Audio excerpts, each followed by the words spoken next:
Global Development Network since 2000, roughly $4 million has been granted to researchers and social initiatives around the world. The Global Development Awards competition recently celebrated its 20th year, and the impact of these 20 years is demonstrated in the competition's independent impact reports. The grants have a positive impact on research skills, career advancement, and follow-up funding. And the majority of research papers from grantees have been recognised nationally or internationally for their quality. The grants help to increase professional network collaborations and tend to exceed the expectations of organisations and individuals and enable skill development. The professional growth of the grantees increases visibility and recognition among research, policymaking and NGO circles, as well as stimulating further projects, publications and funding. The awards offer a platform for participants, both researchers and NGOs, to increase their networks and project recognition to national and international audiences, and the winners often see national and international replication of their research or development projects.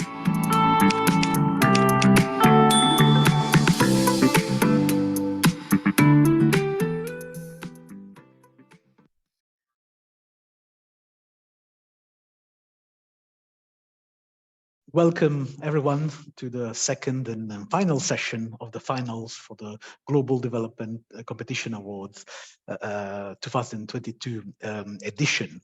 My name is Francesco Bino. I'm Director of Programs and Research at the Global Development Network, and I will be moderating this session today. So today we'll have 3 finalist organizations, so 3 NGOs, presenting the projects in front of a jury of experts from across the globe. And this jury will in fact decide whether to assign to award these projects with grants ranging between $25,000 and $50,000. For those of you who are not familiar with the Global Development Awards competition, it's a program run by the Global Development Network since the year 2000. We distributing in awards about $4 million US to researchers and NGOs based in low and middle income countries. The program is funded by the PHRD Trust Fund at the World Bank, with financial support from the Ministry of Finance of the government of Japan. This specific session today is on what we call the MIDP, the Most Innovative Development Project Award. These are projects that last between 12 and 24 months, with come with a money prize of between 25 and 50,000 US dollars. This specific award has a couple of very unique aspects to it. First of all, it's an award for NGOs, so it's an award for implementation work, right? As opposed to the award we assigned yesterday, which was an award towards research projects. And this is quite unique in the portfolio of GDM programs. The second interesting and unique feature is that this specific award, the Most Innovative Development Project Award, allows the 2 first prize winners to compete for a scale-up grant of up to 200,000 US dollars, funded still funded by the Ministry of Finance of the government of Japan through the Trust Fund and at the World Bank. So we're really selecting projects that have a potential to impact the most vulnerable populations in low middle income countries, but also have potential to be scaled up across regions and in scope. I'll stop here for a second. I'll give the floor to Jean-Louis Arcon, the president of GDN, for a few words. Jean-Louis, the floor is yours. Thanks, Francesco. So my profession, and that is my profession as a development economist, as most of you are probably aware of, has been a singular failure because despite some very marginal successes, most of the world's population remains poor along multiple dimensions. And when I was looking at the projects of the 3 finalists, preparation for today's celebration, because today is a celebration. The person that came to mind was the late great Hans Binswanger. Some of you may have heard of him, some of you not. And Hans Binswanger, apart from being a wonderful development economist who produced some incredibly innovative research, in particular with Mark Rosenzweig, he's also the guy who thought up CDD, community-driven development, which then accounted for billions of dollars of development funding, both at the World Bank and through various other multilateral and bilateral agencies. And so I really enjoyed reading the proposals of the three finalists, because I've worked a lot on CDD, and I find that in some sense this is what, at least in its current incarnation. Remember, I'm the new kid on the block because I only became GDN president in January, so I'm sort of still in the learning phase. But the Global Development Awards competition is sort of, in some sense, is a manifestation of this type of CDD, community-driven development ideal, both from the research and from the implementation side.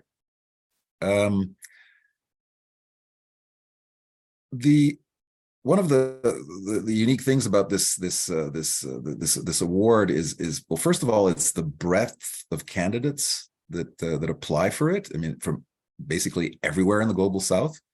And then the other thing is that it touches every year, because I've gone back and done a little bit of homework.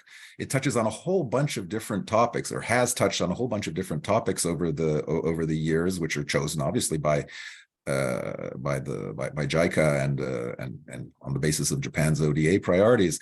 But when I look at the three remarkable finalists this year, and what's fun for me is that I've actually done research on NGOs, okay, so on like community-based organizations.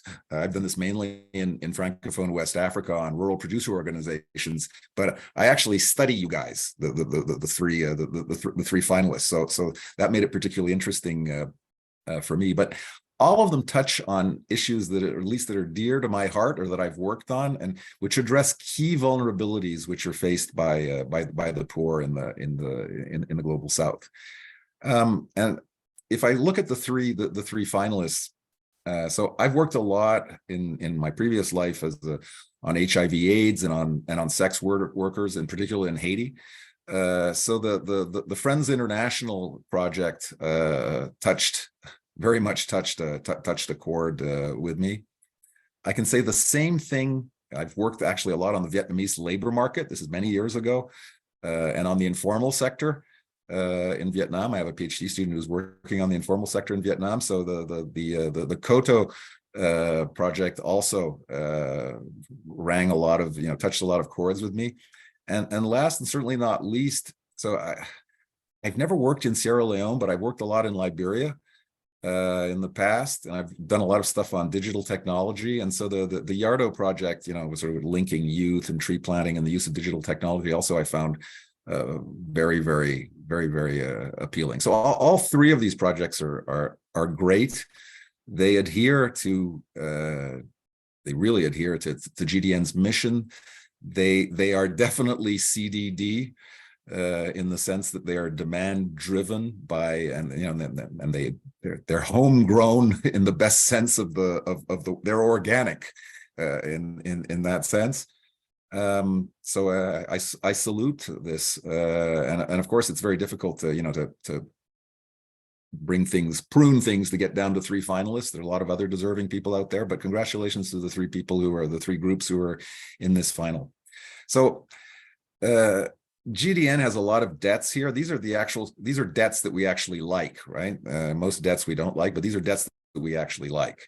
Now, the first one obviously is to the PHRD managed by the World Bank, and then the generous and indefatigable support of the Ministry of Finance of the government of Japan also has to be saluted.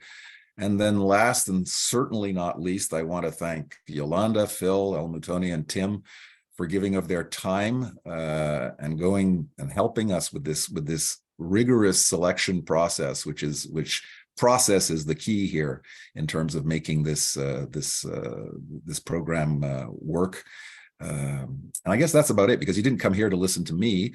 You came here to listen to the finalists. And anyway, I think this is going to be very interesting, and whatever the outcome is, it's a learning experience for everybody, and everybody's a winner here. So let me just turn the floor back to Francesco. Thank you all. Thank you very much, Jean-Louis. Just before we turn to the finalists, which is the reason we're of course all here together, let me just say a few things again for those of you who are not necessarily familiar with the specific awards competition, about the Global Developer Awards competition. Of course, the 3 finalists, as Jean-Louis said, have been selected after a long selection process, which started with a call. Right, so we issue every year a call under this competition. Let me just share my screen. So I put the call on the. You can see the call this year. The call, well, last year, because this is the 2022 edition, was on post-COVID-19 governance, and what we hoped to learn from researchers and NGOs is how the COVID-19 pandemic affected, of course, governance writ large, but also, what aspects of governance, in fact, were more or less pandemic ready, and how all these changes, in fact, affected the most vulnerable groups in low and middle income countries. All institutions that replied to the call, responded to the call, went through a number of selection steps. So we started from an eligibility screening done internally at GDN. Of course, there was also a desk review, a business review, and due diligence, which was done by external organizations specialized in vetting implementation projects. This included site visits whenever possible. A number of these NGOs, shortlisted NGOs, 6 were in fact visited by an external consultant that worked supported the review process. And finally, of course, we also vet all projects against the safeguards of the World Bank for development implementation. There are a number of evaluation considerations and criteria that come into play during the selection process for this grant. They are on the screen. I mean, they go from the innovative potential of the approaches proposed, of course, to the impact on most vulnerable populations in the target countries, and of course, a whole series of checks on the capacity of the NGOs, of course, to do work transparently and efficiently, and potentially also to scale up this work down the line. What will happen? Just before I present the jury, I just wanted to emphasize one aspect of this program, which is not necessarily intuitive, because we call this an award, right? But in fact, the award is just the beginning of our relationship with the grantees, with the teams, because the award is a grant, in fact, and we accompany the NGOs to implement the program, their project at the country level, with, of course, technical support. So there will be a technical advisor that supports these teams in making the right choices and considering all the options they have to address any challenge they meet. But we also have trainings in communications. We of course put them in touch with each other and with past grantees as well. So there's a kind of a networking dimension that we also facilitate. Let me come to the presentation of the jury members who are today joining us. Of course, this is Yolanda Azarcon, who's our counterpart at the World Bank. So she's a program manager of the Japan Social Development Fund and the Special Fund for Policy and Human Resource Development, what we've been referring by the acronym as PHRD at the World Bank. Then we have Mr. Phil Vernon, who's a former director of programs at International Alert, also associate at International Alert currently, and an independent consultant working on a range of issues from peace building to humanitarian action and development. And we have Mrs. Mutoni Wanyeki, who's executive director for Africa of the Open Society Foundation, OSF. And finally, last but not least, we have Mr. Tim White, who's Secretary General of ActionAid Denmark. The Jury, of course, has had access to the proposals. So this is just the final step of the selection process. We'll listen to the presentations and they'll assess and deliberate on the award based on the criteria on the screen. So the innovativeness of the project, the clarity of objectives, activities, and the measurability of results, the potential for social impact, and the replicability, scalability of the project, the feasibility, of course, and as an additional criteria, the quality of the presentation itself. This is also a public session, so people in the audience will be able to ask questions using the Q&A function of Zoom at the bottom of your screen. I just like to invite everyone to use this judiciously, so please ask questions rather than share comments, and be as constructive as you can. The idea here is really to enable the teams to explain the plans and their ideas as well as they can. So I'll stop sharing my screen, and I think if João confirms, we can start with first presentation. We'll have, sorry, that's the housekeeping information about how the session is structured. We'll have 50 minutes of presentation by finalists, immediately followed by 50 minutes of Q&A. The Q&A will be, of course, for the jury members, but also for the audience.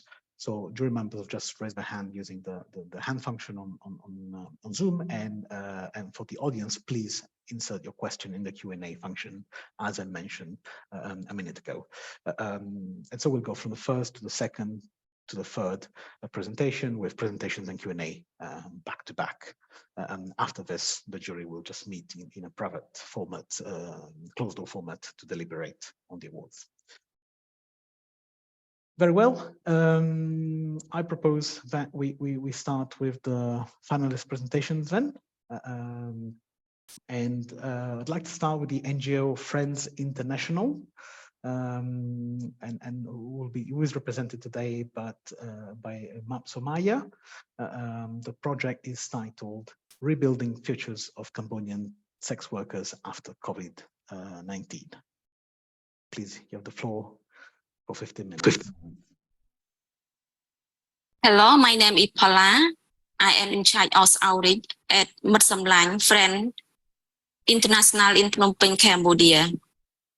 I am directly in charge of Sniper project that I want to present you today. Last week, I was on outreach on the street and I met a single mother who made a living as a sex worker. She recently come from the province to earn money in Phnom Penh in order to find money to support her daughter and her mother at the province. She struggled to find job, and she met a man who offered her job as a sex worker. She accepted as she was desperate, but the situation was so difficult for her that she started using drugs. Last week when I met her, she was being abused, physical abuse by her customer. That is one story that I told you, but in reality, there are many others get abused. You can see in Phnom Penh, there are many place situations of sex workers very difficult. They all have health problem and exploitation. The story I told you. So the situation of young women very difficult. Why we are running the night bus. Friend International Mat Samlang working with marginalized children and youth and their family. We would like to change their life. We want to support them to move from the street and go back to live in the community. So we can change their life to become a functional productive citizen of the country. We help them a good way of the situation so they can be able to contribute to be developed our country.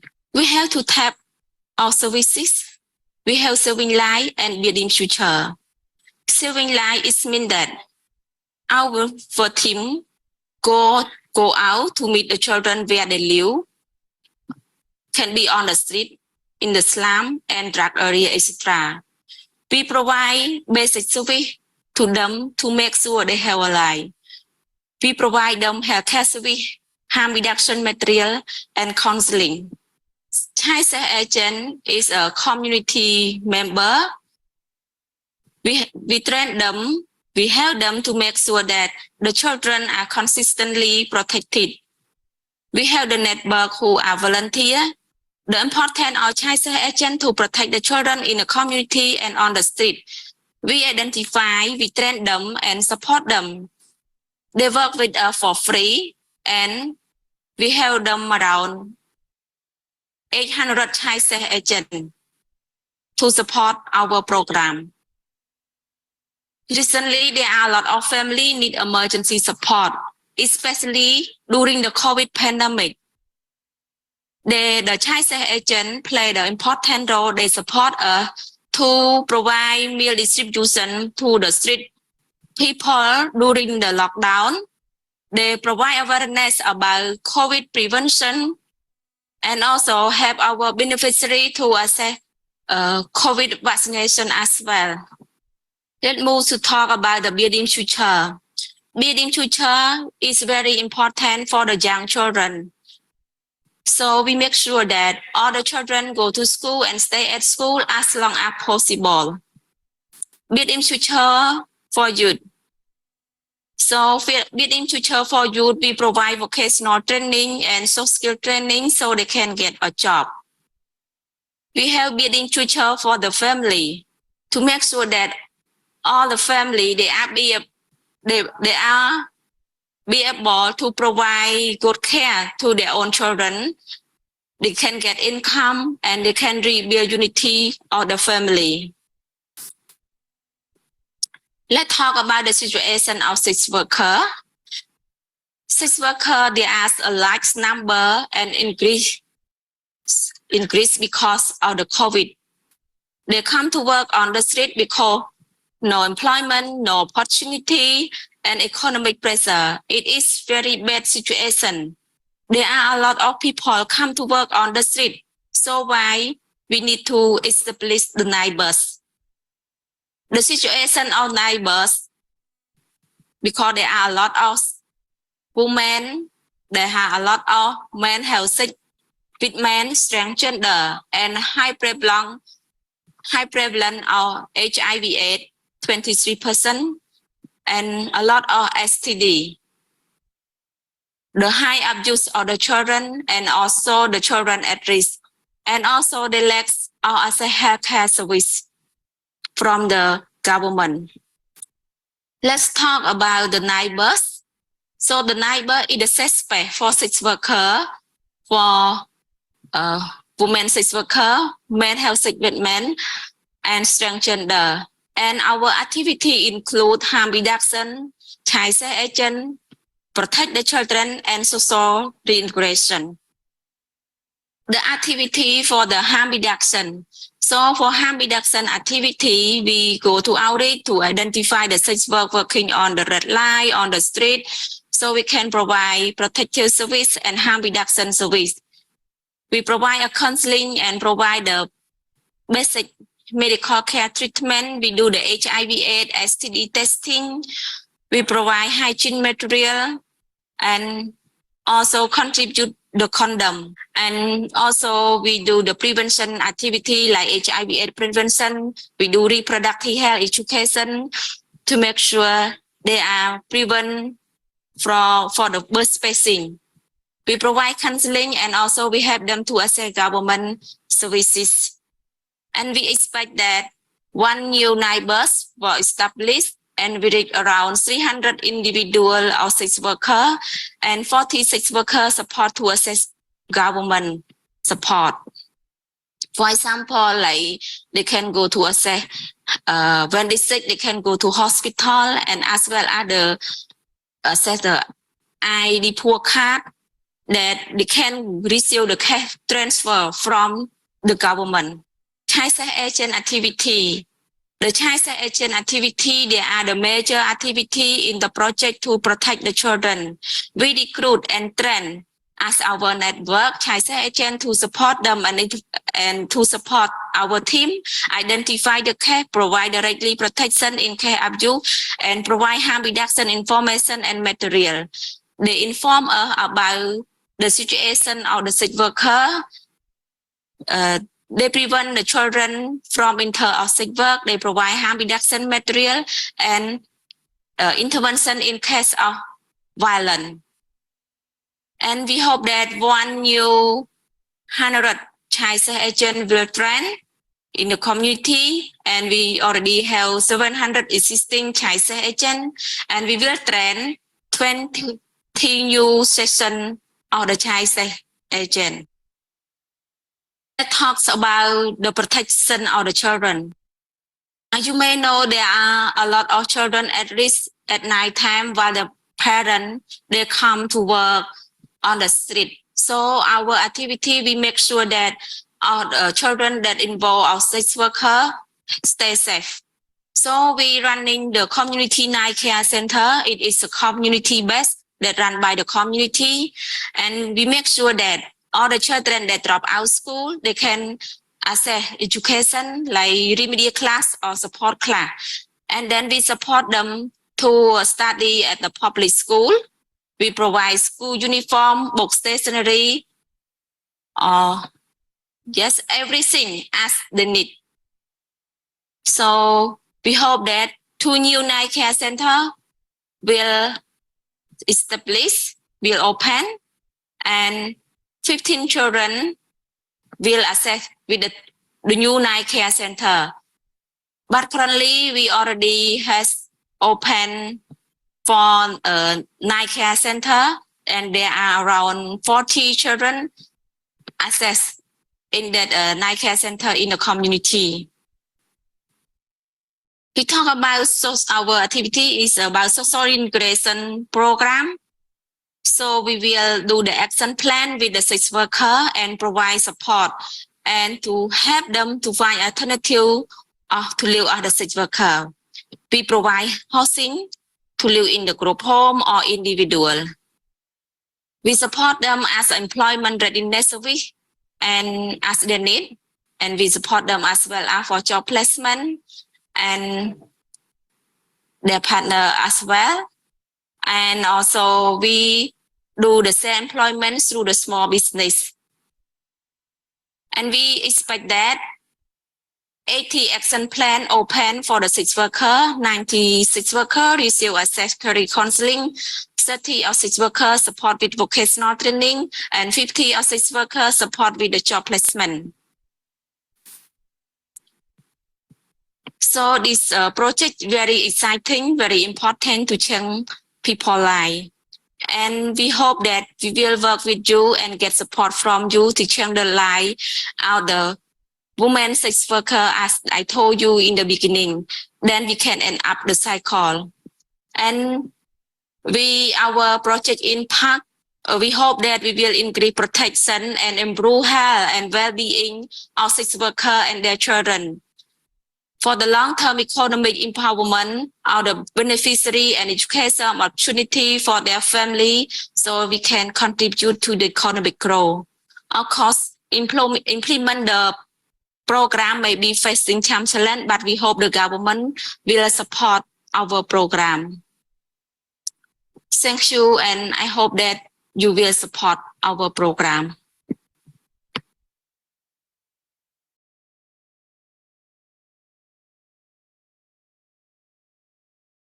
Thank you very much for the presentation. And I did mention the name of the project director, but in fact, the presenter was Mrs. Fala, who's with us, of course, today to answer any questions. So the floor is open for jury members or the audience to ask questions about this project. Phil, please go ahead. Mrs. Fowler, thanks very much for that very clear presentation. And it's a very interesting and, as you say, exciting project. I mean, lots of questions one could ask. I wanted to ask, if I could, something you touched on at the end of your presentation, and it's mentioned in your project document that you engage with the government authorities to influence their policy at all levels. Could you say a little bit more about what you're trying to influence them to do, and if you have had any success already in that? Just outline that just briefly. I hope that's clear as a question. Yes, thank you. And Mutoni, let's just, if you don't mind, Ms. Vala, we'll just get a few questions and then give you the floor to answer them all at once. I think, Mutoni, you raise your hand? Yes, please go ahead. Hi, and thank you so much for the work that you do, as well as for your entry, which was really interesting to read, the poster that you shared, and the presentation, all of which were really rich. And I think gave us a really clear idea of how holistic an approach it is and the kind of ecosystem of support that you've built around the project. Like my colleague who just spoke here, I'm interested in sort of the policy question. Right now, it seems like a very practical project where you're engaging with local authorities as you need to just to get the practical work done. But my question is, again, your last slide, how do you intend to address these government challenges and crackdowns? And do you have partnerships with anybody who can help you on the policy advocacy side around rights associated with sex work, whether or not women are transitioning or not? Thank you. Thank you very much. Lani, please. Yes, thank you. Very interesting presentation, and in fact, very well targeted, I believe. But maybe just to put the whole project in context, can you give us an idea of the scale of, how big is this community and the community of sex workers and their families relative to the overall community? Because the challenge, in fact, is to find them, right? Because because of the stigma around it. And I guess the second part of my question is what are you doing? You did talk about reintegration, and how is that being dealt with, and how do you see that happening? Is there take up? Is there interest? It's a very complex situation where they are among sex workers. It's not just an economic situation. I mean, there are other things at play. So what are you doing? So just wanted to get an understanding of scale, and second of all, how you're dealing with their complex situation relative to the rest of society. Thank you. Any other questions at the moment? I see no question from the audience. So maybe I'll give you the floor, Mrs. Fala, to answer this question. So if we have questions about policy advocacy in terms of both target and partnerships, and any track record, any experience you have on that. And of course, Lana's question on scale and what it means to reintegrate these individuals. Thank you so much for your question. Yes. So relating to the policy, to the question from the peer, what that I understand how to work on the policy, right? Okay. So relating to working with the policy, with the sex work,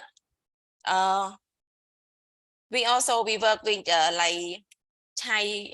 We have the work with Ministry Social Affairs as well, and also we working with Ministry of Health. So we not work alone. We work with them. We have the technical working group. So when we facing some challenge, we always join the meeting and we raising some the issue, and they can help us to deal the problem. This is what we have done. Yeah. And relating for the question from Mutun, address the challenge of the sex worker. Right now, we have when we face some challenge, we have the MOU with the ministry. Yeah, we work with the Ministry of Health, we work with the Ministry of Social Affairs and Phnom Penh Municipality of Phnom Penh. We sign MOU together and we integrate our program to them. So when we are facing, we always ask him to support. Yeah. And relating to the scale, the last question.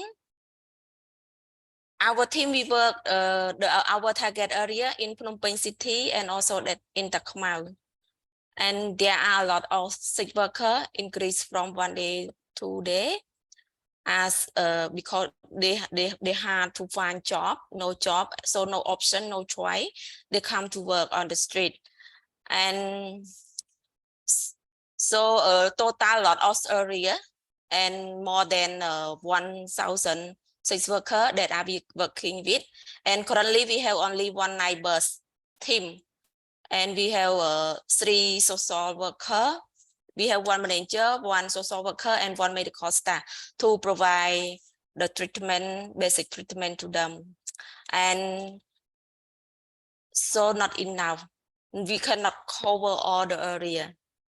And of course, also have the other NGO working with them as well. We have the called working group. We work with the NGO like WNU, organization Health for Men as well. Yeah, but we work only one part, only provide education. But for us, provide the holistic service. We provide education to saving their life, and after that, we will help them to change their life to the safety job, to provide vocational training or provide employment as well. So only one team cannot cover all. So otherwise, we need more team, we need more staff to work with them. If we don't have the team to work with them, we'll put them in dangerous situations, then cannot change the life. Yeah. And so we also we're not working alone. We're working with the community member. Like we recruit child sex agent. They in the community, like local authority, seller, or motor dog driver that they like tuk-tuk, they work on the street. So they can open their eye, they can see the situation of sex worker, and when they meet, they can inform us and refer to us. So we already have the target area. We know where the sex worker are. Yes, and so we can go to meet them. And also we have to promote our hotline number. We have hotline number 24 hours, and so the community member they can call us. And for the working with the relative in the community, our team, we work with them at the night time, but during the day also we have the social worker working in the community. When they see something like the problem in the community, our team during working the daytime, they can tell, and sometimes the team that working in the night, at night time we meet the sex worker, and then we can cooperation with another our social worker that they working during the day. They can contact them, yeah, and have support.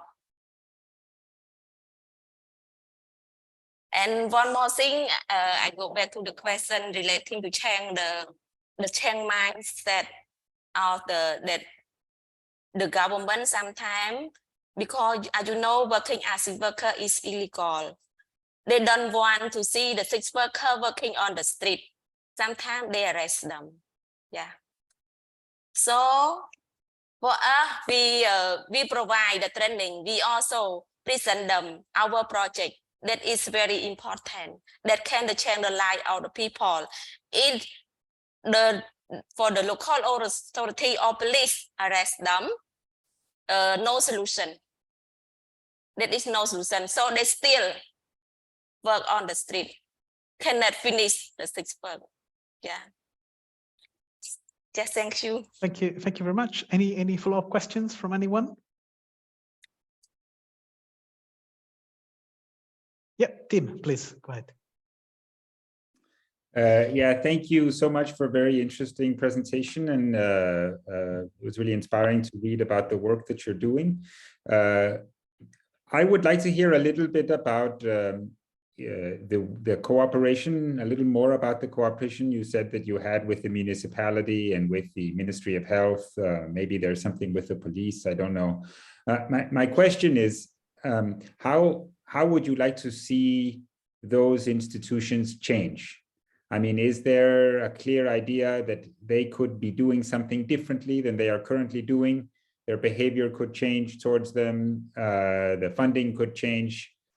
And how are you working with them in this project to create that change in their behavior? That's the one question. The second question is, are you trying in some way to help the community you are working with themselves to organize? I mean, the services you are providing sound, from what I understand, like they are being provided to an individual. Is there a way in which they are also organizing together? And I ask this because often if you are interacting with a ministry or a municipality, it's easier if you are in a group than if you are alone. I don't know if the question is clear.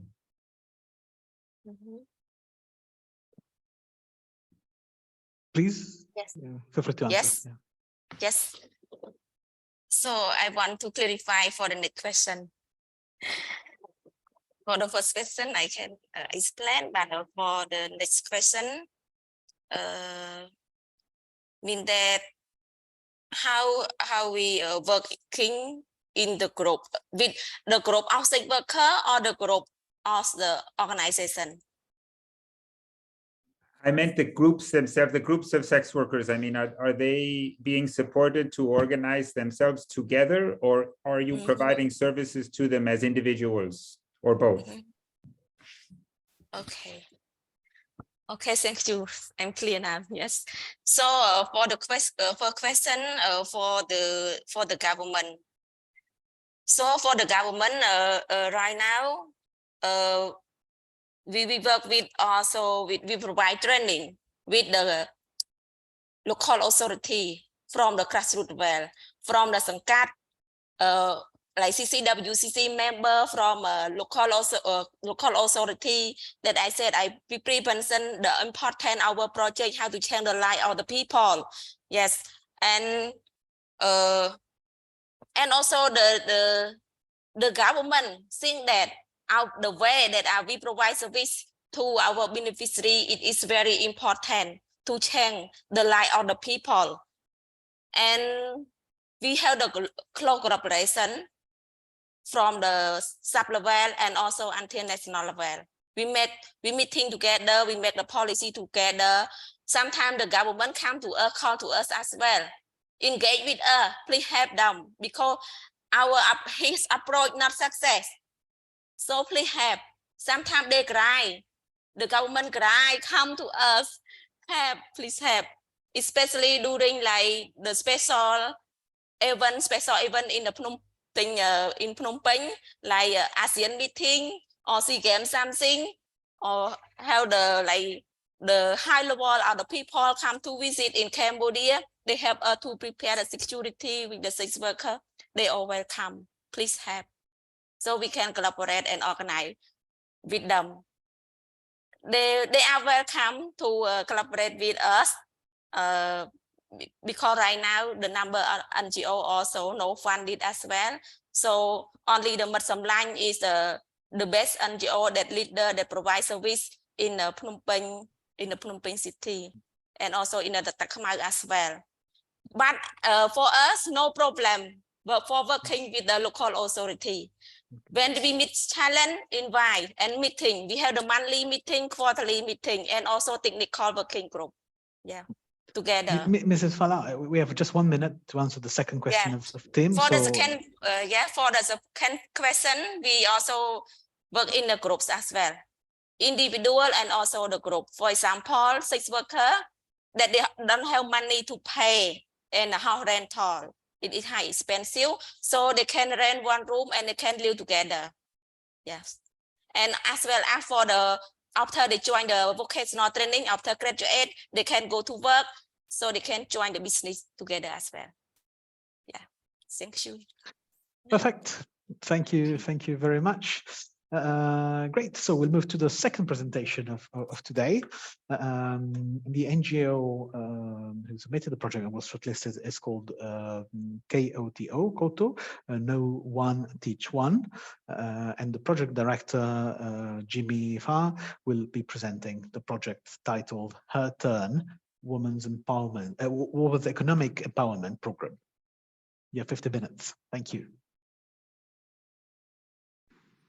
Hello, everyone. My name is Jimmy Pham. I am the founder of Vietnam's very first social enterprise, KOTO, Know One, Teach One. Before we get started, I want to say a very big thank you to GDN. Thank you guys for giving us the opportunity to exchange dialogue the last week, but also being the finalists of the MIDP. A very special yell out to our judges. Hello, Miss Yolanda, Mr. El Mutoni, Phil and Tim. Thank you for giving us the time to share our story. I'm talking here to speak to you about the Women Economic Empowerment Program, supporting Vietnam's most vulnerable populations stemming from the COVID-19 pandemic. So my story is I was born during the Vietnam War in the 70s. Like a lot of people, we fled. And as an immigrant, I was very lucky to grow up in Australia, education and having a family. So coming back to Vietnam in 1996, Vietnam was still considered a third world country. So you can picture there's no motorbikes and there's no traffic lights and you only have a couple of hours of power a day. So this is what the Vietnam that was in the mid-90s. So of course, as a refugee from the war, there's a lot of street kids sent by their families to make a living. So I call it the walk that changed my life. I met a couple of street kids. And so after spending time with them, I decided I want to be that change that I want to see in the world. So I went back to Vietnam 3 months later and started my journey. Little did I know, when you're young and you're arrogant, you kind of sort of helping out of your own pocket, working as a tool leader of your income. And everywhere you go, you see street kids and you put them through school and English classes and all that kind of stuff. And then 3.5 years later, the same kids that I was helping in Hanoi basically told me what I was doing wasn't in fact helping them at all.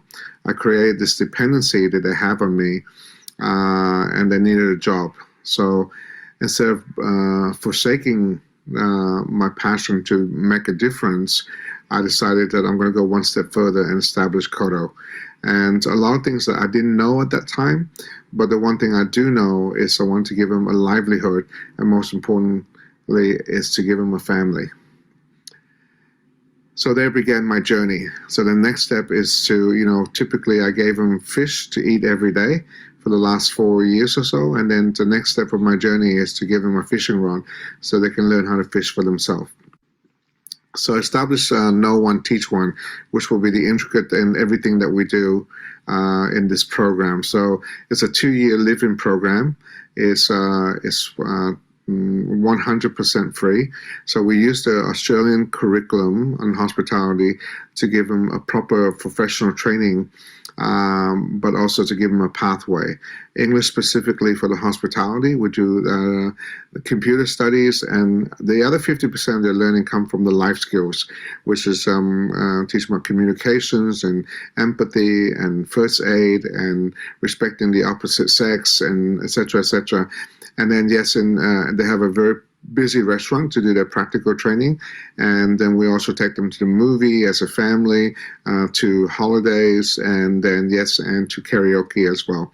At the end of the 2 years, we will place them as hospitality, empowered hospitality professionals and active citizens. To date, we have a 100% job placement success, and we have a 70% active alumni that stem from the program. If you're in Hanoi and if you ask about the KOTO program, mostly it's very sought after. So we don't take my word for it. We commission a third party, which is called the Mekong Economics, to do a social return on investments in 2019. And from the statistics, the data that you can see on your screen, beside that, if you're a Kodo graduate, you are most likely to be employed by the five-star hotels and the international restaurants above a university degree. You come out a better attitude because of the life skills that you've been empowered with, and then you're also a higher pay bracket as well. And the likelihood of them paying it forward is much higher than that of a typical school. So what makes us unique? I think that we don't stop at the 2-year training. We give them a pathway and opportunity. So we have an international accreditation. We have alumni now who's now 10% work overseas. Some have in universities. We have 3 who's done their masters as well into leaderships and employers. So we think it's important that it makes sense to invest in the alumni. The second one is the local ownership. Out of that is 90% of the enterprise staff are Kodo graduates. So nothing is more powerful than to say, hey, I know what it's like. I used to be where you are. Number 3 is we are considered the godfather of social enterprise. So we started this 24 years ago. It was very lonely. But now there's, according to the British Council, there's 50,000 social enterprise working in Vietnam currently, and 1 million in this region. So it's very good news. So we continue to be a mentor and a role model for other social businesses and with impact working in Vietnam. And finally, we establish partnerships around. I think that it's they say it takes a community to raise a child, and this is very much so. The partnership is a very reciprocal, very beneficial, but also I think by providing a partnership, you're also reinforcing the importance now of ESG, so environmental social governance, that everyone is complied to as well. So this leads me to the most important part and the things that we're very passionate about. So about 7 years ago, we've been recruited by the Australian government to work in the area of women equity and empowerment. They recognize that this is they're very disadvantaged in so many ways, which I'll explain later. So is to give them a pathway in training and job ready. In Vietnam, there's 54 ethnic minorities, and they, typically they will trek about, 10 kilometers just to go to the market or even have access to quality education.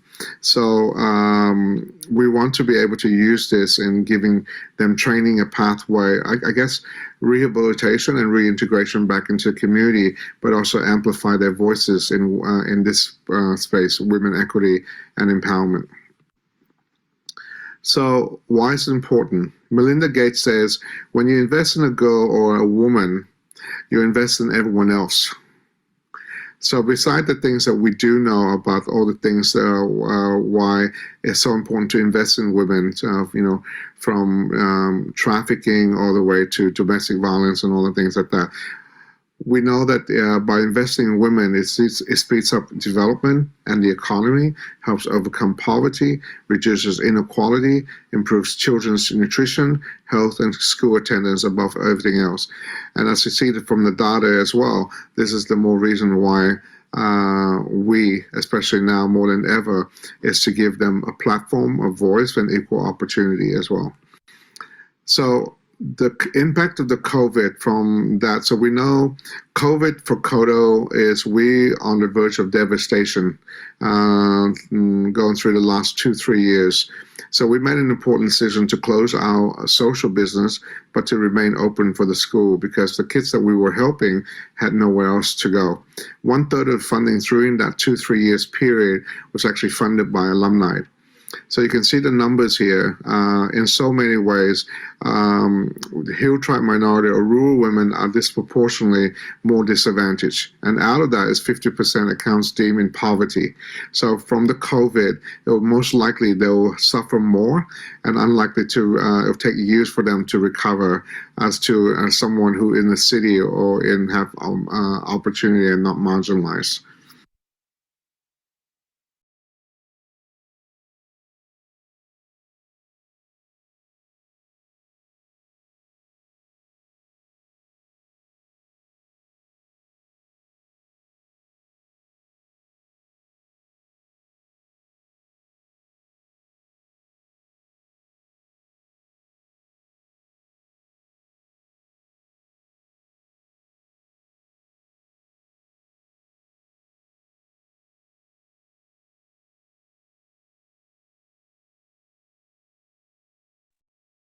Jimmy, it seems that the audio is missing from this component. Would you like to step in?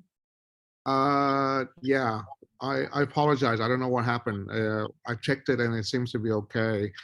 So the last few slides is basically looking at the knit women. Can you hear me? I seem to Yes, be. yes, please. So non-education, employment, or training.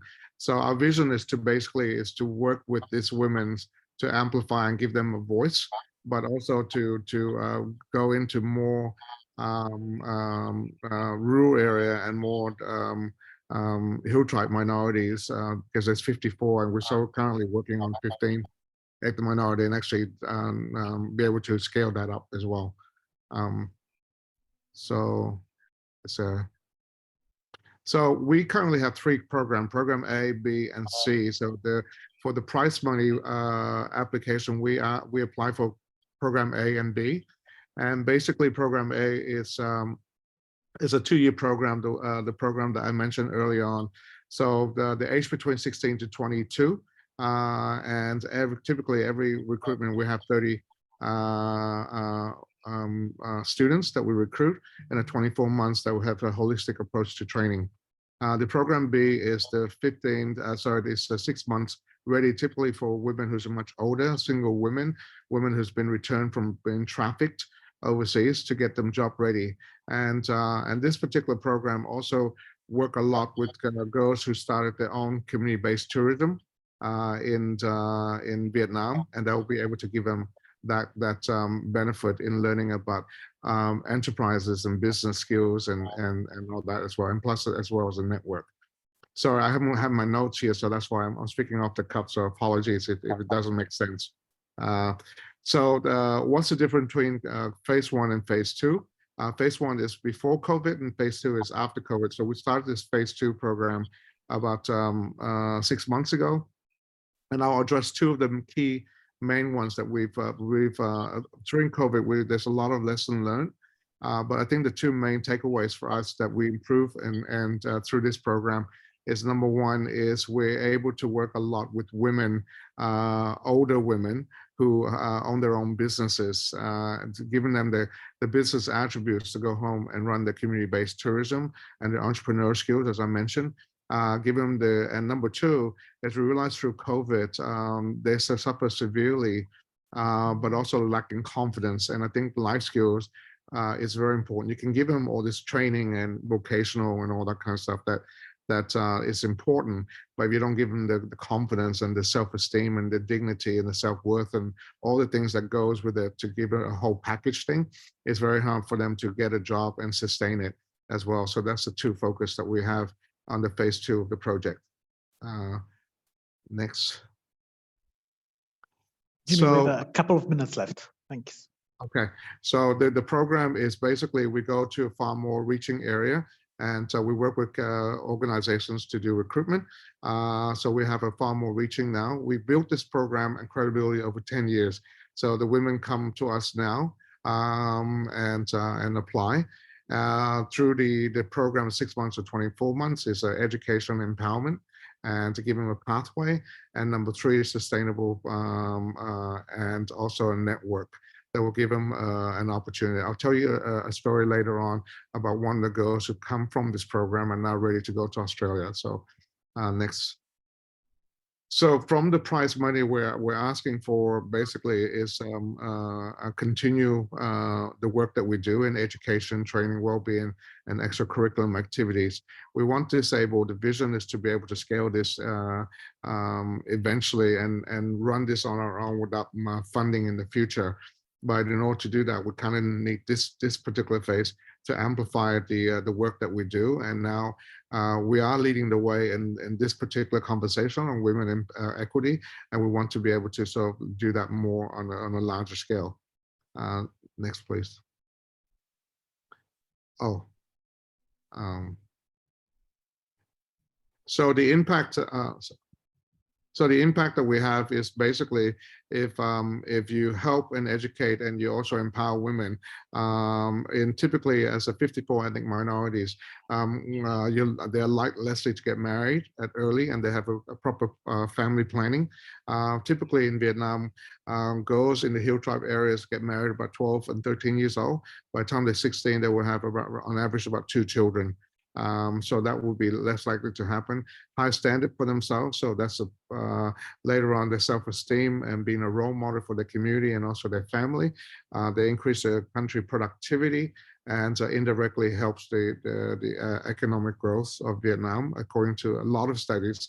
And also they become the role models, I guess, for their family, and especially if they have girls in their family as well. Next, please.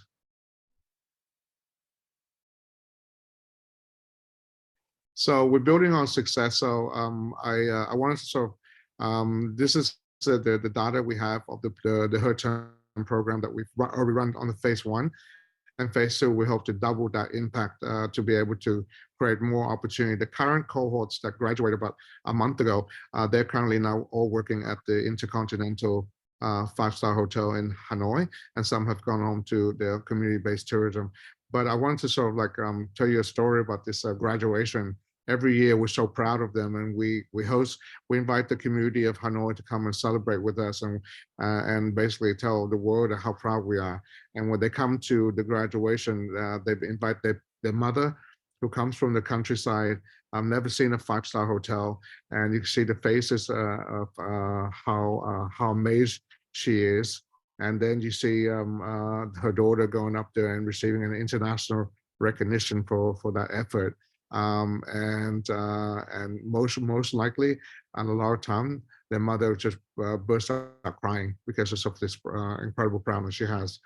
And the last slide, and I'm aware of the time, is we have 2 girls that I want to give example. A lot of people ask me, can you tell me a lot of success stories? To us, the 1,500 kids that are graduates that we graduated, they're all successful in their own way. If they can become better than they were yesterday, whether they're entrepreneurs, they're scholars, or they're working overseas, or even go back to the community and run community-based guest houses, that's success. So there's 2 girls. One is, she's from a domestic violence in the South. She now is on her applying for a visa to work in a very luxury restaurant in Melbourne, Australia. And the one on the right is, she just graduated and now she's going back to run her own guest houses.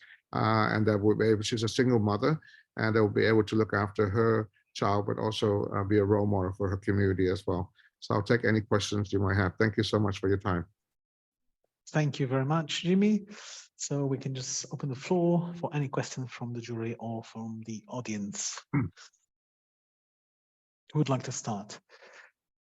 Yes, Phil. Thanks, Jimmy, and well done for rescuing yourself from the audio-visual technical glitch. I think we've all been there, so well done. Yeah, I had a question, actually, not really about the project itself, because it's very clear, I think. I was interested in replication. I think in your document that we read, you talked about how some international hotel networks or others have been adopting the same approach. Yeah. But I also found your approach to be quite, well, you say you're a unique organization, and that's the way you presented it. So I just wondered to what extent you could explain how replicable this has been or is by others who don't have your particular characteristics as an organization. Let's collect a few more questions, Jimmy, and then we'll get back to you. Anything else? Tim, Lani, Anthony? Yeah, Tim, please. Yeah, thanks a lot, Jimmy, for a very inspiring story. I had two questions. One was around the financing. You mentioned that you had you had an ambition around becoming financially sustainable in this work, and that you needed this phase to sort of complete that journey. So I just would be interested to hear a little bit more about how you see that journey taking place and why this particular phase would help you with that. I mean, I guess particularly, do you see alternative sources of funding, whether from the government educational system or maybe some of these five-star hotels that are employing them, doing, support work, or where do you see that funding coming from? That was the first question. The second question is around scale. I mean, it seems to me that you have some very impressive results with because it's very, the target group itself is somewhat limited. Compared to larger TVET programs, which often are quite, a lot of people are going through it. So how do you see that trade-off between the quality and the very impressive follow-through that you do and the scale? So if you wanted to include more people in the program, could you do it in a more cost-effective way somehow, or would you just, is it a one-to-one scale-up that you would need that amount of money multiplied by the number of people who are doing it? Yeah, those are my questions. Perfect. Anthony? Thank you so much also for the presentation, because I was wondering as I was reading your documents what the connection and why the connection to the Australian universities was, which you've now explained. But two questions. In terms of the theme of this year's award, how did COVID-19 affect how you were working and how did you pivot? And then the second thing is, in the documentation, you referred to Koto restaurants. Could you talk a little bit about that? Thank you. Great, Lani. Yes, thank you. I agree. Very interesting presentation and very targeted intervention. But I wanted to understand, because you did talk about in your documents about indigenous, women from indigenous tribes, and how were you dealing with them? First, how do you find them? How did they find you? And second is, are there any tweaks that you are doing, doing differently for women with that kind of background as opposed to because as I see it, and maybe I'm not understanding the model, but it seems like these are, people tend to self-select. These are young people. They feel very, there's some element of confidence already, and they approach you to join this 2-year program. It's not as simple. It's a big investment for them as well in terms of time and, dedicating their efforts. But for women from indigenous communities, what's done differently, and how do you, in a way, identify and recruit them? Thank you. Thank you, Lani. And we have one question from the audience about partnerships with organizations doing similar social work in your region. So if you can say something about that as well. So the floor is yours. You have about 10 minutes to respond. Well, thank you so much. Thank you. So the first one is to Mr. Phil and the scalability. The question is, we've been running for about 24 years, so the dream is to be able to scale this. We're currently having conversations in Thailand, but also in Myanmar as well. And so the plan is to find a champion local person that we can give the blueprint to. We won't charge money for it, but give them the technical skill, but the brand. So there's a global presence where we can be able to scale this and scale the impact of the work that we do. And we hope that one thing that we know we do very, very well, regardless of the vocational trades or whatever the vocational training is, that we'll be able to help that we do the life skill part very, very well. The general consensus when our kids go out to the workforce, there's always been that they have a really good attitude, and ethics is a very important part. You can have an incredible model of state-of-the-art equipment, training, and all that, but if you don't have the right attitude and the ethics that goes with it and the empowerment, it's most likely you're not going to be able to. Getting a job is easy, but actually keeping a job for a long time and moving up to leaderships as well. And the reason why I'm saying all this, Mr. Phil, is because we built this over 24 years, our brand, where if you go to Hanoi, most of the restaurants and the hotel, whether it's head chefs or the international restaurants, are mostly Kodo graduates. So they started in entry-level street kids. They've gone on to head chefs and leadership roles and things like that. And that's why we're very sought after in Hanoi. And then I think the second question is for Mr. Tim, also about the scalability of how we look at that. So we've just been very lucky. For 25 years or so, sorry, 24 years or so, we became quite unshakable in the sense that we were so focused on what we do that one of the disadvantages is that we've been moving from one place to another. And we never kind of we got kicked out of this place and that place. And finally, about 2 weeks ago, we signed a contract, or one of our very big conglomerates in Vietnam has agreed to fund our dream school. So that dream school would help us to be able to scale this up and be sustainable financially, because they're going to cover half of the bill so the scale up to 300 students, and 150 of those will be looked after by these conglomerates for the next 30 years. So that's a really good, and the school will give us the facilities, but also not paying rent. We will have tax brackets as well, and all that kind of stuff will move us all to financial sustainability of that. And the other questions that Mr. Tim asked us is about so this the grant that the prize one that we apply for is to ask GDAC is to help us as a matching grant. Because we did such a successful job in phase 1, the Australian government gave us a second phase funding. The total project cost for this is $1 million for the next 3.5 years.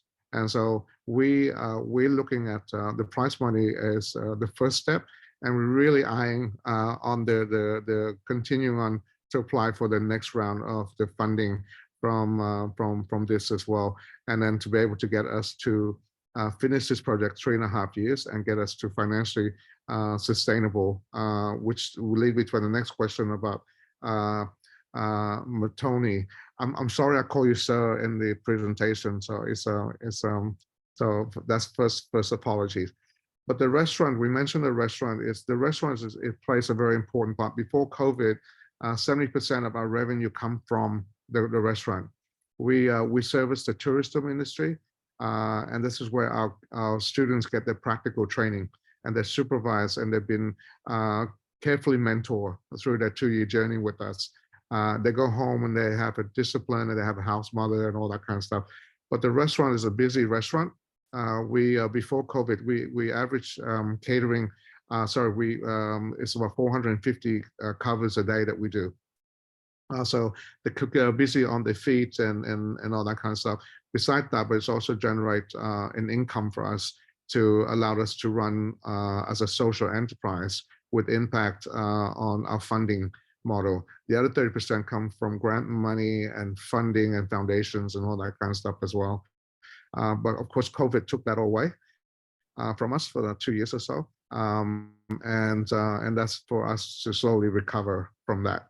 And your first question, ma'am, is on the, what is the COVID in general? I think when we looked at this overall, first of all, about Kodo first as an organization, because the program that we apply for is off Kodo. So for 23 years or so, we run a very successful social enterprise, and we've become quite complacent. And so we didn't have to do very much, and we don't actually focus on trying very hard on marketing and all that kind of stuff. And our focus was with basically tourist market, and what that took us during COVID, tourism, hospitality, and education all went over literally overnight. and that's left us holding an empty basket where all the eggs are all cracked. So that was very, very difficult for us. So we learned a lot from that. We learned to be more resilient. We learned to be more accountable, in the sense that more compliance were put in place during the COVID pandemic, and that rolled up to the Her Turn project as well. We realized that after running the first phase, there's a lot of lessons that we learned from that, and so we focus on from this is the devastation from COVID. It's not only financial devastation, but also psychological and emotional devastation for the girls that in the Hill tribe. They're not confident at all, ma'am. They're very when they come to us, speaking Vietnamese is the second language and English is their third language. So they have to learn English while they're training, but also speaking Vietnamese. So they come quite fragile, and they don't have a very high self-worth. So the process of going through that is building a lot of confidence and give them this empowerment of where it's dignity and it's about self-worth, but it's also about this empowerment for them to fight themselves out of poverty, but feel that they truly belong to a family. That's number one. And how we built that recruitment, which is lead to Ms. Yolanda's question. Hill tribe, if you can imagine, if you're a mother and you've never been outside your mountainous area and you sent your girls to the city to study for 2 years, that's very highly unlikely to convince you to do that. But the program has been so successful with all the girls that we have helped. They've now gone on and working financially independent, but also very confident. So they go home and they become that ambassador for us. So they go back and they said, look at me, this is what I've done and all that kind of stuff. Beside that as well, we have a dedicated team of recruiter, which goes back to that area and actually run informations and work with local authorities and trying to get them to recruit and apply. And of course, they go through a rigorous process where we identify that they are the most disadvantaged and underserved, but at the same time, they're ready to that stage in their life where they say, I want to be more. And I want to be able to, the CODA program will provide me not only the vocational means to a better future, but also giving the confidence that I need to sustain myself into the future as well. You say that there's one question, Ms. Yolanda, you asked about, can you repeat that question for me, please? I think the question was about how you identify the people from ethnic minorities that you work with. So how do we find you? How do you find them? And whether you have a special track basically for them?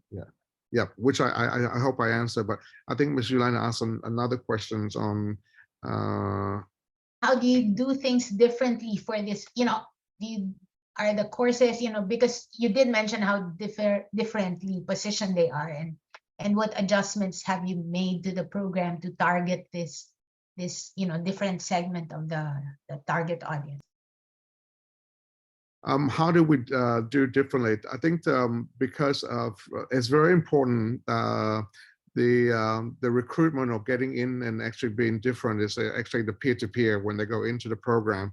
It's the environments, the tools, the empowerment as well, and the curriculum plays a very important part of them getting through the program, but also to be able to be confident and I guess empowered.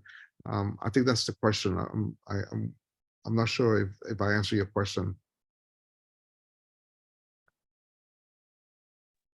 I guess maybe I just assume that because it's a school that there's a standard curriculum, and I think what you're saying is because it's peer-to-peer learning, is that there are opportunities to customize no, sorry, and respond to the unique needs of these women, from indigenous tribes and.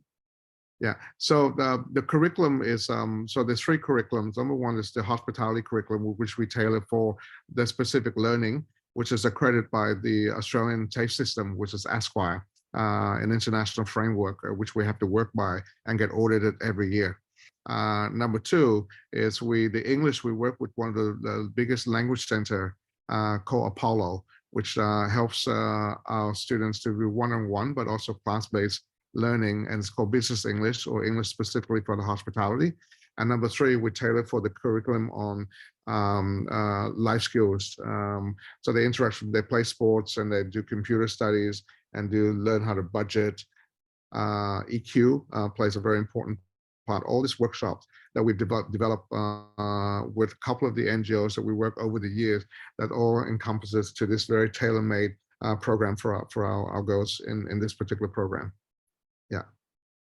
And Francesco, yes, there's a question about partnerships and how you build partnerships with other players doing similar work in your region. Just 1 minute because we're running a little bit late. Sure. The partnership we have incredible partnerships. I think that number 1 is because we've been around for a long time, and we also validate the work, the partnerships that we do have. We have hospitality partnerships, we have corporate partnerships. We engage a lot on the, like I said, the ESG conversation around. So I do a lot of public speaking and all that around that topic. We have funders and philanthropics and all that kind of, and that different stakeholders have different expectations, and we work that to cater for that partnership. But it's very important that as a social enterprise, it's not an NGO approach where we receive funding and we do a report for you, but we keep you engaged and participatory throughout, whether you're a 5-star hotel, a restaurant, or even Australian government. So partnership is super important, and it's, like I said, is a part of what we do. Even after after we're funded, we're sustainable, financially sustainable. I think the partnership needs to continue to grow.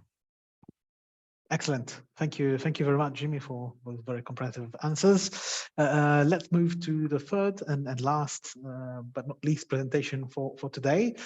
So the third NGO which has been selected as a finalist is YARDO, so YARDO, Youth Action for Relentless Development. The project director and presenter today is Hamid Chernor Yallo, and the title of the project is Freetown, the Tree Town. Please, 15 minutes.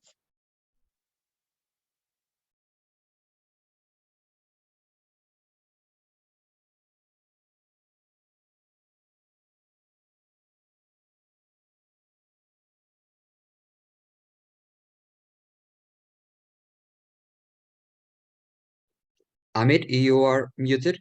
We cannot hear you.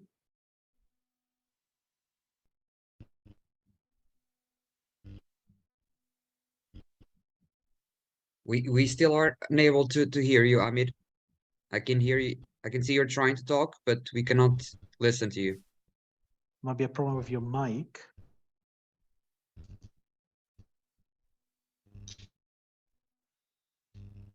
No. Can you try to reset your audio settings?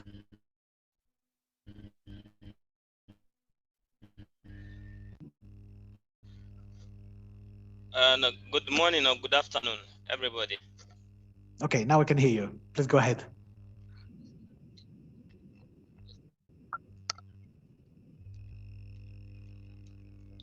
Are you getting me now? Yes, now it's working. Please go ahead. Hello? Oh, good. Hello? Yes. Yes, can you hear us? All right, okay. Sorry about that. Yeah. And good morning, good afternoon. Okay, so, and we'll bring greetings from Freetown too. Yes, I'm hearing you. Are you hearing me? Yeah, I think there's a significant delay. And, please go ahead. I'm here today to present on our project. I'm here to present on our project called Freetown, the Freetown campaign. And Jao next. But first, I want to tell you about our organization. YARDO is a youth empowerment organization and with an environmental focus. It was founded in 2014 by a group of young people. And ever since, we have transformed the organization from a youth or student network to a NGO with operations across the country. To date, we have implemented numerous projects that had benefited thousands of lives across the country. Some of our major achievements We have so far been able to plant over 300,000 trees across the country. That has been able to restore and plus 300 hectares of degraded land. And we have also been able to train over 100 climate action ambassadors. And we have also been able to create over 1,150 green jobs. And we have also been able to engage over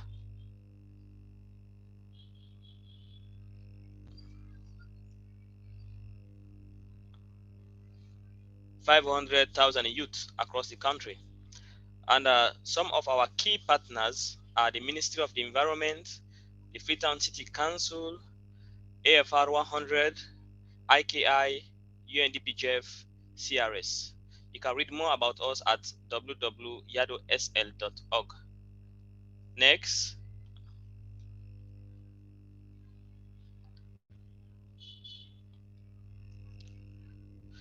Before I go further into the project, I may first of all want to ask you a question. What do you know about Freetown? No worries. And Freetown is the capital and the largest city in Sierra Leone with a population of about 2 million residents. According to TripAdvisors, Freetown is a magical, exciting, colorful city full of wonderful, friendly people with green scenery and beautiful beaches. However, a dreadful event in 2017 confirmed a sad reality that the city is indeed changing due to the high rates of deforestation. Zhao, if you may just click on the link, let's take a minute to watch at that video.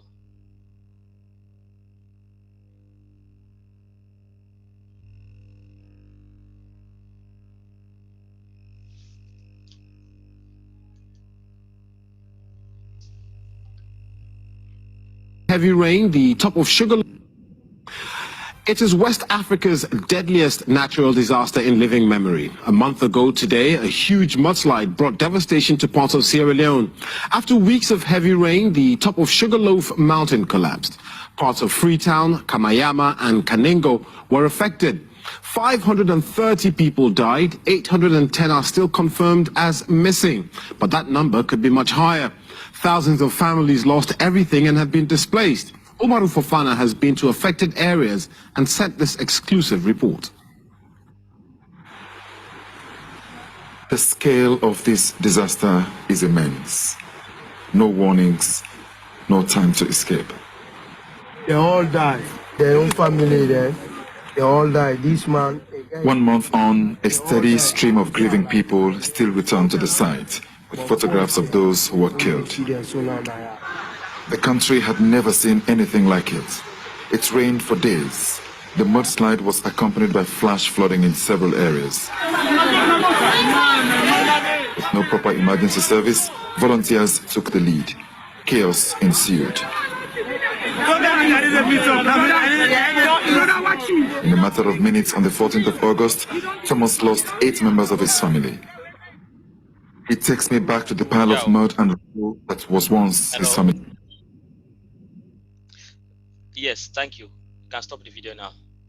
And let's proceed to the next page.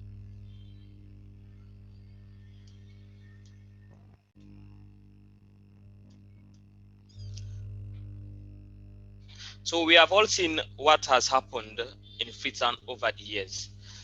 In that video was a report wherein we lost over 2,000 people in Freetown due to a landslide. And here is the challenge, here is the problem. Freetown is located in a hilly environment with a green vegetation. However, due to an expansion of human settlement and uncontrolled urban planning, people are going uphill to build their residence. And based on reports from the World Forest Watch, Freetown loses over 500 acres of land per year. This is as a result of economic activities such as charcoal burning, construction of houses, etc. And the impact of this can be seen on how it affects water catchment areas, how it exposes the city to risk of landslides, flooding, and coastal erosion. The loss of vegetation also threatens biodiversity.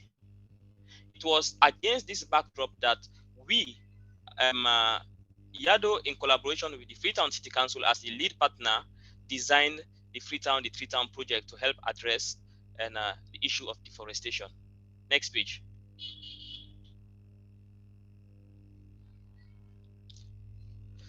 So how does this solution work? Basically, Freetown the Tree Town is an innovative project which uses digital technology to improve the amount of lively tree survival rates, because now that the trees are being monitored. So how does this work?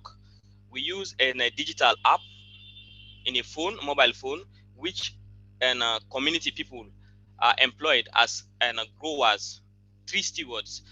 They are employed after the trees have been planted to look after these trees, take care of them in terms of watering, weeding, and security of the trees.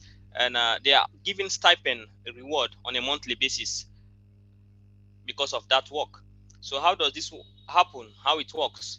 We have 4 main steps. The first one is you track your trees. So each community grower employed, they have to open an individual account on their phone to track the trees. They go to the field, they snap the tree, they send it to our system. Then the second step is verification, which happens to us in our database. We watch the photos of the trees with their GPS location to ensure that indeed, if 400 trees we are assigned to Mr. X, they are indeed alive and they are doing well. So they are paid based on the welfare or the survival rate of the trees. Then step 3 is token creation, how we convert these trees verified to token. Then we pay them through using Orange Money and digital wallet. Then step 4 is the trading. How do we generate money? We work with corporate institutions who also invest in our project as part of their corporate commitment to net zero carbon. Corporate institutions like airlines, banks, etc. So this money through the green circular economy goes back to the community in terms of paying the young people to grow these trees. Next.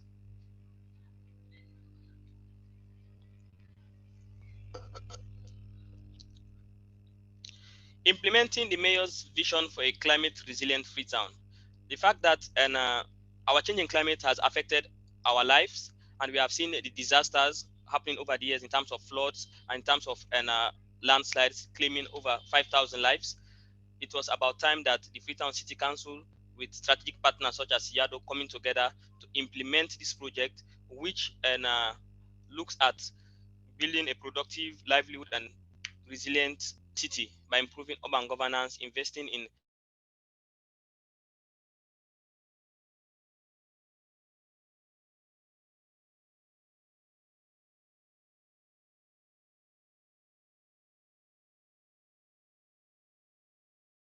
We cannot hear you anymore, Hamid.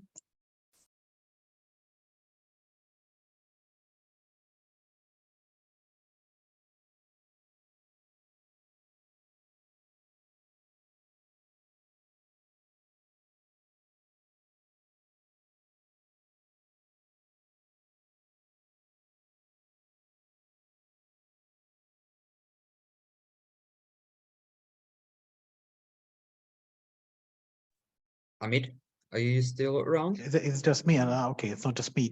I think we lost Hamid. This is a very unlucky presentation, I have to say.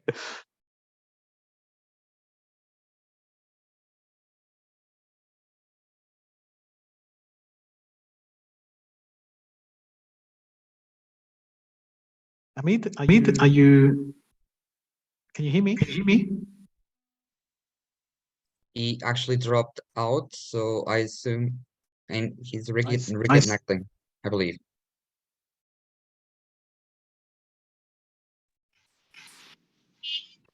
Yeah. Yeah. Yes. Go ahead. Sorry. Okay. Sorry.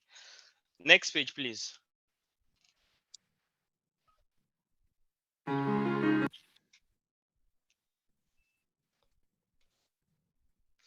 Okay, so here is a graphic demonstration of how the project works.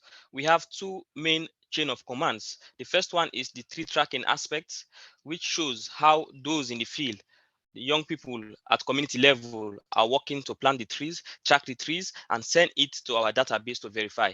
And in our database, we also have a map which can show exactly where the trees are planted. Then we look at the token, how we tokenize it to generate money. Next page, please.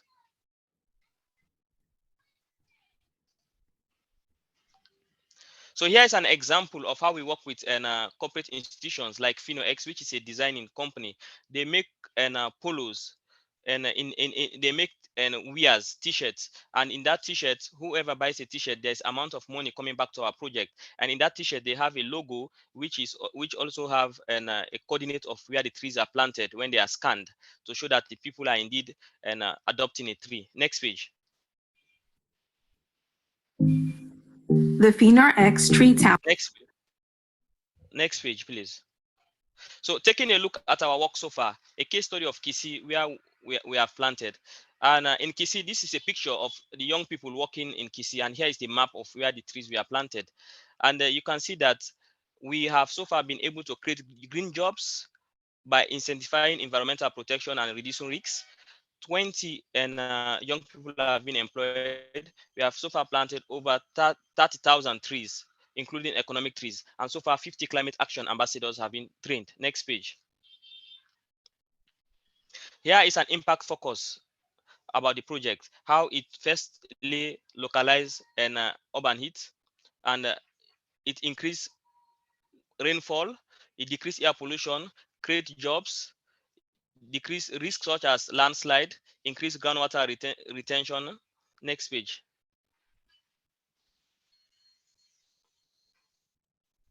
Next page, please. Okay, so what do we intend to do with the GDN expected outcome? So firstly, we want to plant an additional 10,000 trees in some places at Kisi. And also with that 10,000 trees, we'll be able to restore 10 acres of degraded ecosystem, normally including watersheds. And we'll be able to create 20 new jobs. And we also be able to train 50 community climate action ambassadors. And the fact that we'll be planting in Kisi and Wellington, they have a population of over 5,000 people who will benefit from decreased flooding and landslide risk. Next page. So lessons learned from COVID, what changed? We learned two lessons during the project, that during lockdown, food, especially vegetables, were difficult to access because of the restrictions. Then we also learned that social distancing made training very difficult for climate action ambassadors training. So what changed? We work with these growers who are employed to plant the trees to also be able to plant vegetables. And we also transitioned to digital training to conduct our training for our climate action ambassadors. Next page.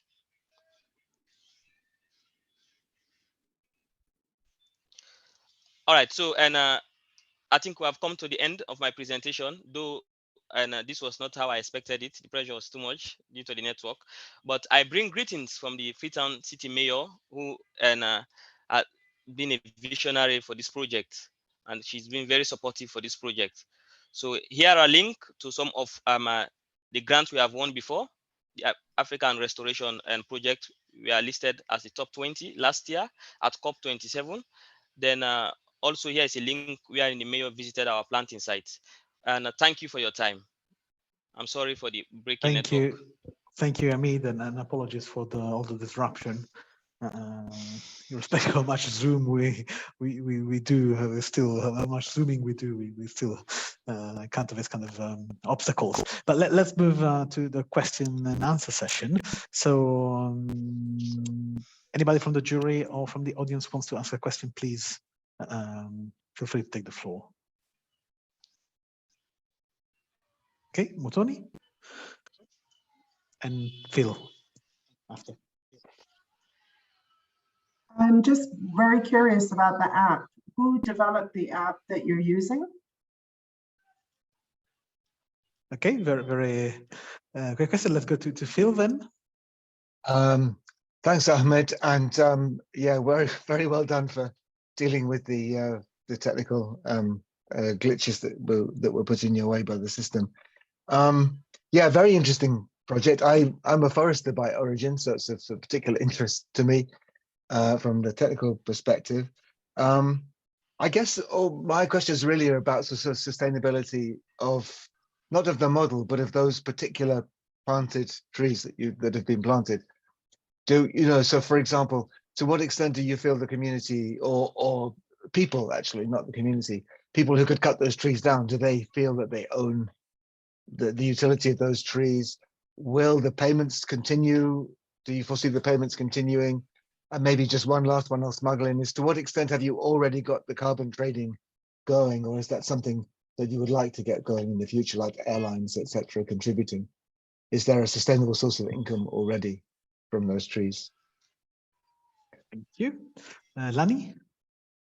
No, very interesting and clearly an important intervention given the challenges faced by Freetown. But I just want to understand the incrementality. What is new and different that you are expecting from the GDN grant? Because very good as you set the stage, what the challenge is, and what you've been doing as an organization. But it's not a big amount of money, but what is the added value of this proposal that you are trying to put forward for consideration? Thank you.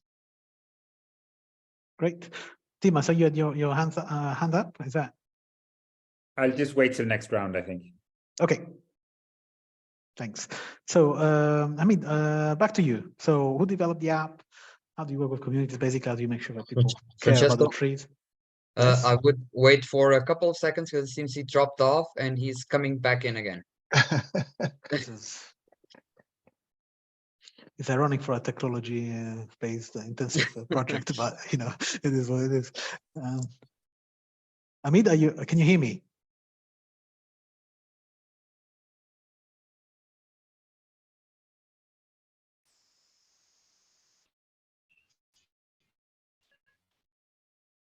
Amit, can you hear me? No, we're having the same audio challenges we had at the very beginning of your presentation. We can only hear a buzz.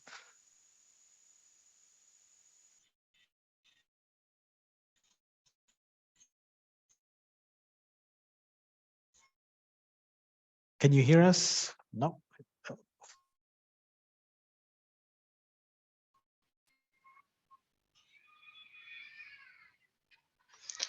Yes, and I'm hearing you.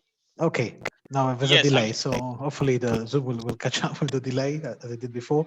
So were you able to follow the questions? Otherwise, happy to kind of summarize them for you. Yes. Yes, and maybe you should give me the last question. I didn't get that one clearly. I think Lani was asking about what difference will this specific grant make to your work? So what do you hope to add to what you've already been doing? So she mentioned incrementality as a keyword, but yeah. Okay, thank you so much for the questions. And I would like to start with the first question addressing the app. So basically, we are working in partnership with an organization called Green Stand. They develop an app called Tree Tracker.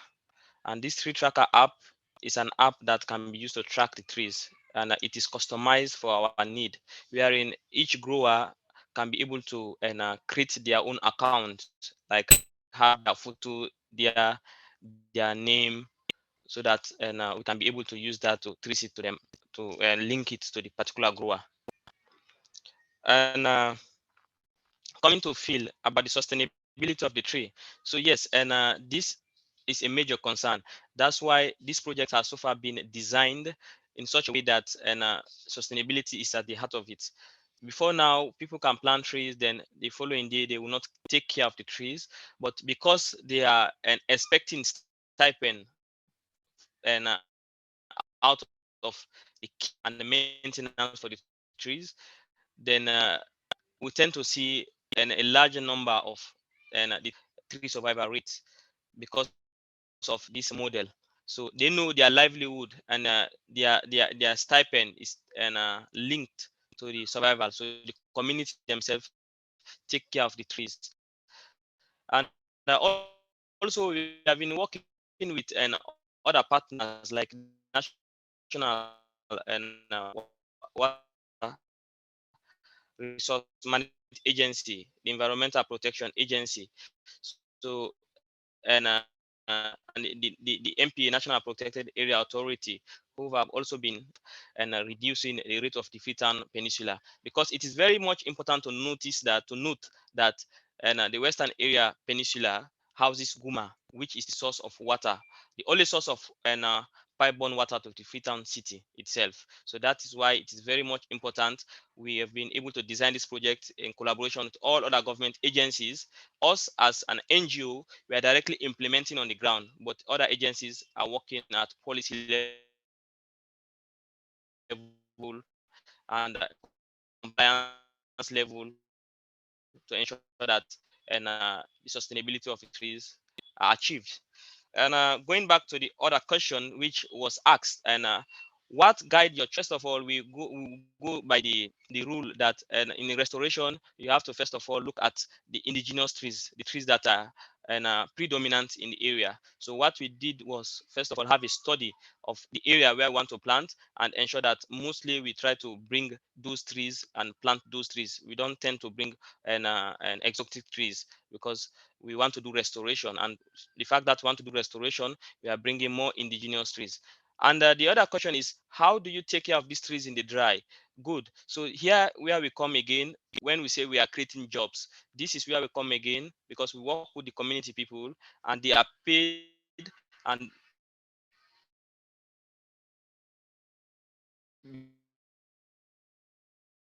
because they are paid, one of and they are called growers or tree stewards. I think this is where they take care of the trees assigned.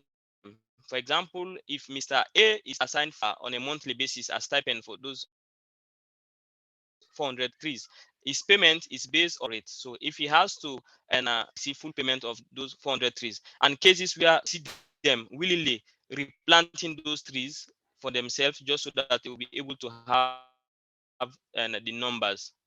So going to the last question, what impacts does this GDN will have to the project? So basically, we've completed phase 1 with support from an institution such as FR100, IKI, and we are seeking additional funds to expand the project to other areas like in Key and in Wellington. We started the project and we have seen the results so far, but there is still need for additional planting because the area of land deforested at that area is so massive that it could take us years to planting. It's about creating employment in the life of over 5,000 people living in that area. And so far, since we have started, we have seen a massive reduction in terms of flooding, because those trained as climate action ambassadors are now volunteers within the community who can clean gutters during the rains just so that they can be able to mitigate floods. And we have seen the amount of trees planted, how they have been able to reduce runoffs. And we have also been able to see a reduced number in terms of report of landslides and mudslides over the years. So yes, I think we are very much in need of this GDN project and funds so that we can expand the project to the Kisi area and be able to plant more trees to address environmental challenges we are facing in Freetown. Back to you, Francisco. Are you getting me? Yes, I am. Thank you. Any further questions? There's a question from the audience that you partly answered already. What guides the choice of tree species, and how do you take care of the trees in the dry season? I'm not sure what the dry season corresponds to in Freetown, but you already mentioned something about the tree species. This is a restoration, so obviously you're picking species which are local. Any further questions from from the jury or from the audience, or anything else you want to add, Amit? Okay, Tim. Yeah, thank you for very interesting presentation and for being resilient in the face of all of these IT challenges. I had just two questions. One was about the ownership. Phil mentioned this also, but I'm wondering. I mean, so the trees, I guess, are planted on land that doesn't really belong necessarily to the people who are taking care of them. What is I mean, how do they manage the right to actually cultivate the trees or protect the trees in the face of others who may want to use the land for something else? That's the one question. The other question is around selection. I mean, just on the one picture you showed, it seemed that most of the people who you had recruited as carers were men. I'm just wondering, how do you select and how do you balance the different people? Do you have any kind of thinking around who gets access to those stipends?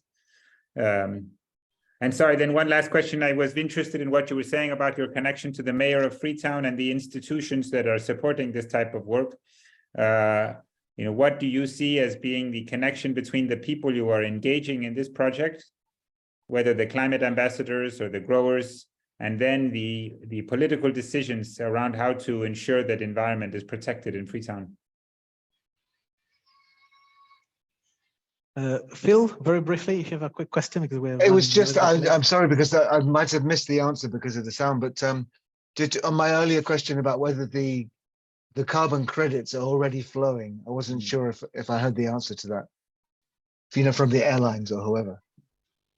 Yeah, it's a carbon trading working. Yeah. So Amit, back to you. Final answers. Okay, thank you so much. And I would like to start with Tim on the land ownership. So basically, most of the planting is done on two approach. The first one is community based, wherein we tend to give trees away to residents to plant within the houses, and we also have planting done in government-owned lands, especially in terms of like restoration at watersheds. Those watersheds are community-owned, and also there is a strict line between the Freetown itself and where the Western Area Peninsula starts. So there have been encroachment over the years beyond the green belt area. So what we have been doing as a civil society organization over the years is been working with the government, and through this project we have seen a clear redemarcation of the green belt. And what we are now doing is to ensure that we restore the area of within the green belt that have been deforested. So the community people normally they live on a side of the forest, so they have access to walk within the forest to restore the forest. But actually, it's not their land, and there are strict laws for now being enacted that people will not claim those land. And going to the question to Tim about the gender and how do we select. So basically, I think, and sorry, I selected the wrong picture for this purpose, but I can assure you that we have more women. You know why? Because our mayor, she's, and I don't want to say feminist, but she's like, where are my women? When she goes to the field, where are my women? Where are my women? She tells us that whenever there's environmental disasters, women tend to suffer more. So that's why women should take the lead, the initiative. And to be honest, there are more women in this project than men. Based on our last statistics of growers engaged in the project, we have about 53% being women. So, and when we go to this community, how do we select? We work with the community structures, the councillors, we make calls, we get community engagements, we ask people to volunteer to be part of the process. Then we do some element of vetting to see who are interested. Then at the end, we come to conclusion to have the 5 or 10 people per community or 20 people, depending on the amount of trees we are planting within that community. And I think there's a question around what is the connection between the beneficiaries, those we are engaging, and the political aspect of it. I think, and it has been so far a very, very successful one, because through this project, we have been able to create a platform wherein both the communities and the communities and those and policymakers can be able to interface.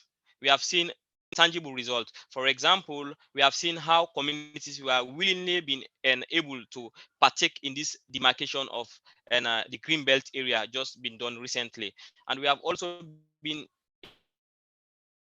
able to see how the National Water Resource Management Agency been able to work with those communities and create their own water catchment management committees to help them monitor the level of water within the communities and to report level of deforestation. So the stakeholders and the policymakers have come down to ensure that they work with the communities and give the communities the power and the tool for them to monitor their water catchment, for them to monitor their forest, and giving them digital technology access to phones to report if there has ever been an issue. So they create committees within the community, and most of our trained climate action ambassadors are part of these committees. So, and I think that give an answer. Then the question about the carbon trading. Yes, the question about the carbon trading. Yes, quickly. The question about the carbon trading. Yes, we have started the carbon trading, but it is still on the phase of an preliminary phase. But we have gotten an national companies, like for example, just recently, the Indian High Commission was able to donate to us money as part of their pledge to net zero commitments.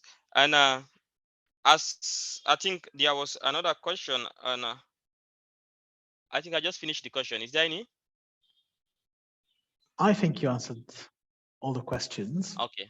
I believe you did. So thanks a lot, Amit, and again, well done on managing the disruption, technological disruption.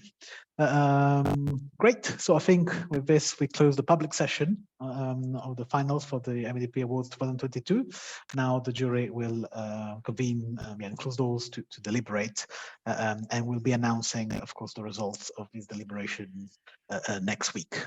So thanks again to Amit, to Jimmy, and to Ms. Fala for the presentations, and to everyone who managed to connect and reconnect.